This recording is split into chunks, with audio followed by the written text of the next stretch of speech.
Hey folks, this is Dave Life Adventures. Wanted to talk a little bit about a tip that I have for you on I've got a Tiffin 25 GH1.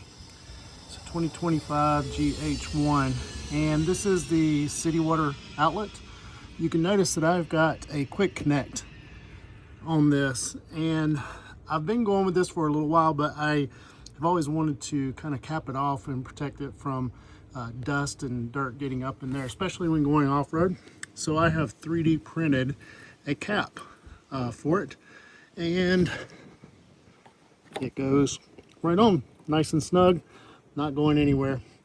So if you're interested in the 3D print file for this, just let me know, and looking forward to just being able to pop that off very quickly, put my quick connect, which is already affixed to my water hose that's in this compartment, and makes for it real quick filling up with water there. So hopefully this is helpful to you guys.